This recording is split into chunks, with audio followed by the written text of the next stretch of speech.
갈등 해결이라는 제목으로 말씀 증거하도록 하겠습니다. 이 똑같은 주제로 제가 한 10년 동안 3번 정도 오늘 말씀을 전하는 것 같습니다. 오늘도 같은 주제이지만 하나님께서 우리에게 새롭게 성령의 빛으로 조명해 주셔서 우리의 삶에 있는 이 얼그러지고 이 무그러지고 우리의 마음을 아프게 하고 곪게 하는 상처와 갈등이 가정마다 마음마다 많이 다 해결되셔서 더 평안한 추석, 더 은혜로운 가족, 더 행복한 자기 자신을 이루길 바라며 할렐루야. 오늘도 이 말씀 증거하겠습니다. 한 사공이 여인을 태우고 적막한 강 한가운데로 갑니다. 그 강의 이름은 레테의 강, 우리말로 바꾸면 망각의 강입니다. 그 강의 가운데 이르러 여인에게 얘기하죠. 컵을 내밀면서 이제 당신은 이 강의 물을 떠마실 수 있습니다. 이 강의 물을 떠마시는 순간 당시의 모든 수치스러웠던 과거의 기억, 상처받은 기억, 아픈 기억, 눈물의 기억, 속상한 기억, 억울한 기억, 원망의 기억은 다 사라질 것입니다. 이 물을 마시겠습니까? 그럼요, 당연히 마셔야죠. 너무나 기다리던 물이에요. 잠깐, 그러나 잊지 마십시오. 이 물을 마시는 순간 당신의 수치와 고통의 기억은 물론 다 사라지겠지만 동시에 당신의 꿈, 당신의 아름다움, 당신의 소중한 행복했던, 당신이 사랑하는 모든 사람에 대한 사랑의 기억도 동시에 잊게 될 것입니다. 여인의 눈빛이 흔들리기 시작합니다. 여러분이라면 어떻게 하겠습니까? 우리의 인생은 기억들로 이루어져 있습니다. 망각하고 싶은 기억들이 있죠. 아픔, 고통, 상처, 갈등. 그러나 그런 기억들만 다 기억되지 않고 좋은 것, 행복하고 사랑했던 것, 잘 됐던 것, 이런 것만 기억에 남는 인생들이 없는 거예요. 모든 인생은 갈등과 아픔이 있습니다. 오늘 성경 말씀 45장 1절, 요셉이 시종하던 자들 앞에서 그 정을 억제하지 못하여. 2절, 요셉이 큰 소리로 우니. 저를 봐주십시오. 요셉 같은 인물, 꽃미남으로 태어나서, 요셉이 잘생긴 건 성경 통해서 잘 알고 있잖아요. 너무 막 우리로 치면 박보검, 송중기 이렇게 생긴 거예요. 꽃미남으로 태어난 데다가 30살에 애굽의 총리가 돼서 모든 국민의 인기를 받고 신뢰를 받고 권력과 부를 다 쥐고 있는 요셉 같은 사람도 그 마음속에 해결되지 못한 갈등과 한과 상처가 있어서 통곡을 하는 모습을 우리가 오늘 보게 됩니다. 그렇기 때문에 우리가 반드시 기억해야 된 것은, 상처와 갈등 때문에 힘들어할 때 꼭 기억해야 될 하나, 저를 따라해 주십시오. 나만 그런 것이 아니다. 한 번 더 할까요? 우리 가족만 그런 것이 아니다. 그렇죠. 우리 가족만 그런 게 아니에요. 겉으로 보기에는 다 좋아 보여도, 그 인생에 다 좋은 일만 있어 보여도 누구나 한꺼풀만 벗기고 들어가면 요셉 같은 사람도 다 갈등과 아픔과 상처가 그 개인에게 있었고, 그 가정에 있었고, 그 가족에게 다 있었다는 것이죠. 이것을 첫째 기억해야 됩니다. 두 번째, 누구나 다 이 갈등과 아픔이 있는데 이것을 어떻게 해결하며, 갈등을 해결하며 우리가 더 나은 삶을 살아갈 수 있는가, 이 갈등 해결의 지혜가 필요한데, 여기서 우리가 또 기억해야 될 중요한 한 가지 사실, 하나님의 자녀는 절대 인간의 방법을 사용해서는 안 된다. 인간의 방법은 뭐예요? 갚아주는 거. 나에게 상처 준 그 사람은 갚아줘. 네가 나 욕했어, 나도 갚아줘. 네가 나에게 이렇게 섭섭하게 했어, 나도 갚아줘. 그 마음이 있는데 이것은 하나님의 자녀의 방법이 아니에요. 로마서 12장 19절, 내 사랑하는 자들아, 너희가 친히 원수를 갚지 말고 하나님의 진노하심에 맡겨. 기록되었으되 원수 갚는 것이 내게 있으니 내가 갚으리라고 주께서 말씀하시느니라. 우리가 실패하는 게, 우리가 하나님의 자녀가 됐으면서도 하나님의 자녀의 방법이 아니라 세상의 방법을 사용하려고 그럴 때 갈등은 해결되지 않고 더 깊어집니다. 내 안의 상처와 독소가 사라지는 게 아니라 더 내 안에 괴로워지고 더 문제는 심각해지는 거예요. 그래서 우리는 절대 똑같이 하면 안 돼요. 세상의 방법을 쓰면 안 돼요. 따라하겠습니다. 하나님의 방법으로. 오늘 요셉이 하나님의 방법을 쓰고 있어요. 5절, 당신들이 나를 이곳에 팔았다고 해서 근심하지 마소서, 한탄하지 마소서. 걱정하지 마십시오. 저는 절대 원수 갚지 않습니다. 당신들이 나를 죽이려고 했던 것 그대로 하지 않습니다. 나를 팔려고 했던 것 당신 팔지 않습니다. 나는 하나님의 사람이니 하나님의 방법을, 한 번 더 하겠습니다. 하나님의 방법. 우리는 하나님의 자녀이기 때문에 하나님의 방법을 써야 잘 되게 하나님이 아예 찍어서 선택하신 하나님의 사람이거든요. 그럼 하나님의 방법은 무엇이냐? 그것은 바로 용서라는 거예요. 하나님은 용서의 방법을 통해 상처를 치유하고, 용서의 방법을 통해 관계를 회복하고, 용서의 방법을 통해 우리가 더 나은 미래로 나아갈 수 있도록 예비하고 계신데, 용서하라고 많이 그러셔서 내가 억지로라도 참고 용서를 하려고 해봤지만 변하는 건 없더라. 용서해봤자 달라지지 않더라. 우리가 이렇게 생각할 수가 있어요. 왜냐? 용서를 한다고 마법처럼 상황이 확 바뀌는 게 아니기 때문에. 내가 용서하면 저 사람이 확 바뀔 줄 알았는데 전혀 안 바뀌어. 안 바뀌는 경우가 더 많습니다. 물론 바뀌는 경우도 있지만, 용서를 내가 했다고 해서 상황이 바뀌고 상대방이 바뀌는 거는 그럴 수도 있지만 안 그럴 경우가 더 많아요. 그런데도 왜 하나님께서 용서하라고 하시냐? 용서하는 순간 나를 괴롭히고 나를 죽이는, 즉 객관적으로 상황이 바뀌거나 상대방이 바뀌지는 않을 가능성이 많지만, 용서를 하면 반드시 일어나는 변화가 있는데, 그것이 무엇이냐? 내 안에 나를 계속 괴롭히고 짓눌리고 점점 죽도록 하는 그 독이, 그 악한 독소가 내가 용서하는 순간 제거되므로 상황은 바뀌지 않지만 그 상황이 더 이상 나를 죽이지, 나의 영혼을 죽이지를 못하는 거예요. 쉽게 예를 들면 동물의 왕국, 요즘에 내셔널 지오그래픽 이런 데 보면 많은 독사를 잡는 사람들이 나와서 막 독사를 가지고 보여줘요. 그럼 이렇게 이가 있고 막 독이 있어요. 이걸로 막 양 100마리 죽일 수 있는 독이 이 안에 있습니다. 그리고는 컵 같은 데다 이를 대고 독을 쫙 뽑아요. 코브라 같은 거 이렇게 맹독을 뽑아요. 독이 뚝뚝뚝뚝 떨어져요. 독을 다 뽑아내면 이 사람이, 전문가들이 뭐라 그래요? 이제 더 이상 이 코브라에는 독이 없습니다. 똑같은 이가 있지만 나를 깨물 수는 있지만 이제 작은 상처만 날 뿐 더 이상 이 독이 나를 죽이지 못합니다. 이렇게 막 하는 거 보신 적이 있을 거예요. 그렇습니다. 문제는 우리가 하나님의 방법으로 용서할 때, 용서하지 못할 때 내 안에 그 독소가 나를 죽이는 것이죠. 그 계속 아픔이 더 나를 무너뜨리고 나의 영혼을 죽이는데, 내가 용서하는 순간 할렐루야, 더 이상 그 독이 나를 죽이지 못하게 하나님의 손이 역사하시기 시작하는 거예요. 그래서 용서는 남을 위해서 하는 게 아니라 나를 위해서 하는 거예요. 남이 삶을 살려고 하는 것 이전에 내 영혼이 살기 위하여 하나님은 우리에게 용서하라고 말씀하세요. 저와 큰은혜 교회 모든 교우 여러분, 용서를 통하여 더 이상 영혼이 죽지 않고 더 이상 독에 짓눌리지 않고 살아나시길 주의 이름으로 축원합니다.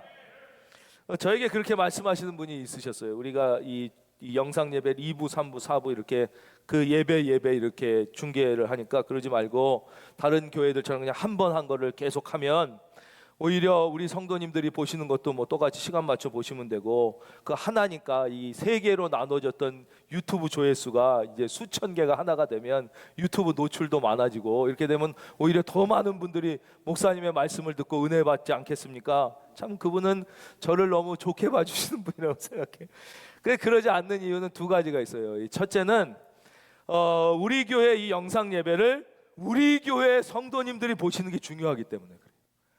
그러니까 작은 교회 혹은 영상 예배를 잘 드릴 수 없는 교회 성도님들이 우리 교회를 예배에 들어옴으로 우리 교회 조회수가 많아지는 것은 그렇게 하나님이 기뻐하시는 일이 아니라고 생각해요. 중요한 건 우리 큰은혜 교회 가족이 우리에게 맡겨준 우리 신앙 공동체가 할렐루야, 우리가 깨어 이 어려울 때 더 예배 잘 드리는, 이게 이제 중요한 것이고, 그러나 그럴 수 없는 분들도 계시겠죠. 제가 아무리 이렇게 얘기해도 자기 교회 예배를 못 들으시거나 안 들으시는 분이 이 상황에 있을 거예요. 그래서 어느 한 교회에 들어가서 그 교회 예배를 드려야만 한다면 그때는 이제 문제가 달라지는 거예요. 그때는 이제 제가 고민한 거예요. 그때는 우리 교회 예배를 들으시지 않는 게 더 좋겠다는 판단을 한 거죠. 왜냐, 저보다 더 훌륭한 목사님들이 우리나라에 너무 많으니까. 굳이 우리 교회 성도님이 아니고 자기 교회 예배를 드릴 수 없는 분이 다른 어떤 한 교회의 온라인 예배를 드려야 한다면, 그걸 막 조회수를 많이 해서 막 유튜브 알고리즘에 나와서 우리가 나와서 우리 교회 예배를 드리는 것보다 너무 훌륭한 분들이 계시니까 뭐 자기 교회 예배 드리는 걸 하나님이 제일 기뻐하시고 그래야지 영혼이 살지만 그러지 못해서 차선이라면 큰은혜 교회가 그런 역량이 되느냐? 이규호 목사가 그렇게 한국의 대표적으로 은혜로운 목사가 되느냐? 그건 뭐 아무리 봐도 아니라는 걸 분명히 아니까. 만약에 그렇다면 그것은 뭐 너무 어느 한두 교회에 몰리는 한이 있더라도 오히려 그 훌륭한 목사님 설교를 듣는 게 하나님이 더 기뻐하시는 게 아닌가. 그래서 우리는 그냥 반복해서 한 교회를 계속하면 이게 막 수천 이렇게 넘어가지만 천 몇백 이렇게 몇 개로 나눠도 그대로 인터넷에 보면 남겨두는 이유는 그래서 그렇습니다. 중요한 핵심은 무엇이냐? 우리 큰은혜 교회에 등록하신 성도님들, 하나님께서 우리 큰은혜 교회를 통하여 은혜 받고 영원히 살고 더 잘되기를 기대하고 우리 교회를 통하여 여러분의 삶을 변화시키기를 하나님이 원하고 계시는데, 이번 주 이 용서를 통하여 내면이 더 성장하고 더 행복해지시고 문제가 해결되고 독소에서 해방될 수 있기를 주의 이름으로 축원합니다. 그 다음 셋째, 그럼 우리가 이렇게 갈등을 해결하고 더 나은 삶으로 살아가기 위하여 또 기억해야 되는 것은 무엇이냐? 그것은 하나님이 그것을 원하신다는 사실이에요. 하나님이 우리가 갈등을 해결하고 화목하기를 너무너무 원하시기 때문에 이게 우리의 목적이 돼야 돼요. 우리가 다른 이익, 세상적 이익, 유리함을 위해서, 즉 내가 쟤랑 별로 화해하고 싶고 갈등 해결하고 싶지 않지만 해야지 뭐 실질적으로 뭐 내가 무슨 선거에 나갔는데 제가 나를 찍어준다든가, 무슨 내가 무슨 일을 할 때 제가 나를 욕하지 않아 가지고 문제가 생기지 않는다든가, 이런 부수적인 게 목적이 될 때는요, 결국 갈등이 순간적으로 봉합된 것 같지만 더 깊어지고 더 문제가 많아져요. 그것은 그리스도인이 갖는 갈등 해결의 바른 지혜가 아니라는 거예요. 하나님께서 화목하기를 원하시기 때문에 하나님의 말씀 마태복음 5장 23절, 그러므로 예물을 제단에 드리려다가 거기서 내 형제에게 원망 들을 만한 일이 생각나거든 예물을 제단 앞에 두고 먼저 가서 형제와 화목하고 그 후에 와서 예물을 드리라 그러셨어요. 그러니까 하나님이 우리에게 너무너무 원하시는 게 예배와 또 뭐예요? 화목을 원하기 때문에 그래요. 이 시간 축복하겠습니다. 여러분 화목한 가정 이루시고, 화목한 가정 이루시고, 화목한 가족도 이루시고, 화목한 공동체가 되시기를 바랍니다. 하나님이 하나님의 자녀들에게 원하시는 너무 중요한 게 화목이에요. 그래서 우리가 갈등을 해결하려는 바른 목적, 왜? 이것이 하나님이 기뻐하시는 일이니까. 이게 하나님의 자녀답게 사는 일이라는 바른 목적의식을 갖고 이 문제를 접근해야지, 이 세상에서 다른 뭐 세상적 목적과 다른 유익을 위해서 갈등을 해결하려고 할 때는 안 된다는 것이. 그 하나님이 화목을 기뻐하시기 위하여 우리가 갈등을 해결하려고 할 때 기억해야 되는 또 한 가지 사실은 나에게도 잘못이 있다는 거. 이거 한번 같이 하겠습니다. 나에게도 잘못이 있다. 인간관계의 갈등은요 99%가 거의 쌍방과실입니다. 물론 어느 한쪽이 더 큰 잘못이 있을 수 있지만 한쪽만 100% 잘못한 경우는 거의 없어요. 물론 아예 없진 않겠지만 거의 없. 요셉도 보십시오. 요셉은 정말 너무 억울하게 형들에게 살해인 위협을 당하고 그 어린 나이에 노예로 팔려가고 막 형 나 살려주세요 막 그러는데 막 형들이 구덩이에 쳐놓고 막 너무 끔찍한 기억을 갖고 있겠죠. 그럼 요셉은 잘못이 0.001도 없냐? 물론 아주 작지만 있잖아요. 자기 형들은 막 노동복 입고 노동하는데 자기 혼자 채색옷 명품 옷 입고선 노동도 안 하고 아빠 옆에 있다가 고자리질을 하러 가고, 그걸 볼 때 형들이 미운 거죠. 그리고는 꿈꿨을 때 그것도 뭐 형들 다 있는데 내가 보니까 다 형도 나한테 절하고 아버지도 절하더이다, 내가 이렇게 잘 될 거, 이러니까 그런 얘기 하니까 형들이 들을 때 얄밉죠. 물론 그게 그렇게 죽을 죄는 아니지만 이 관계가 틀어지는 데 있어서는 100% 한쪽만 잘못하지 않고 쌍방에 문제가 있는 경우가 많아요. 그래서 먼저 내가 나에게도 잘못이 있다는 것을 인정해야 돼요. 어떤 틀어진 관계와 갈등 속에서도 한번 할까요? 나에게도 잘못이 있다. 이걸 고백하고, 그리고는 작은 갈등은 즉시 해결해야 좋아요. 이 갈등이 일어나잖아요. 부부끼리 갈등, 뭐 가까운 사람 연인끼리 갈등, 영국의 심리학가 덩컨 크레이머 교수라는 분이 이 갈등이 심각한 파국으로 가는 이유가 무엇일까를 연구했어요. 그래서 이분이 먼저 생각하기는 갈등의 횟수가 많은 사람들일수록 이게 심각한 파국으로 가지 않을까라는 가설을 세우고 연구를 했는데 실제 연구해 보니까 다른 결과가 나왔어요. 자주 싸운다고 헤어지는 게 아니더라는 거예요. 자주 싸운다고 가정이 이혼하거나 자주 싸운다고 여인이 꼭 헤어지거나 부모 자식에 자주 말다툼이 있다고 막 안 보고 살거나 이런 게 아니더라는 거예요. 그럼 뭘까 봤더니 갈등의 횟수보다 훨씬 중요한 게 갈등이 일어난 다음에 해결하는 데까지의 얼마의 시간이 걸렸느냐. 즉 갈등이 일어난 다음에 아예 해결을 하려고 안 하고 갈등을 계속 묻어두고 있어서 이 갈등이 오래 묵으면 시간이 지나게 되면은 이것이 해결할 수 없는 갈등이 된다는 거예요. 그래서 이 갈등이 심각한 파국으로 가는 경우는 갈등의 횟수가 아니라 갈등을 해결하려는 노력을 회피할 때 성경은 이렇게 말씀하십니다. 에베소서 4장 26절 분을 내어도 죄를 짓지 말며 해가 지도록 분을 품지 말고 마귀에게 틈을 주지 말라 그랬어요. 해가 지도록 분을 품지 말고, 우리가 화낼 수도 있고 다툴 수도 있고 갈등이 일어날 수 있지만 작은 것은 빨리빨리 우리가 해결하고 화해하고 용서를 빌고 나도 실수했다고 얘기하고 빨리빨리 해결하면 큰 문제가 안 된다는 것이.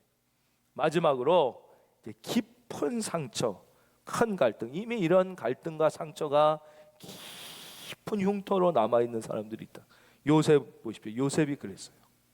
17살에 팔려가 13년 전 노예로 살고 감옥에 갇히게 되고 드디어 총리가 되고 이제 9년이 지난 거예요. 9년이 지난.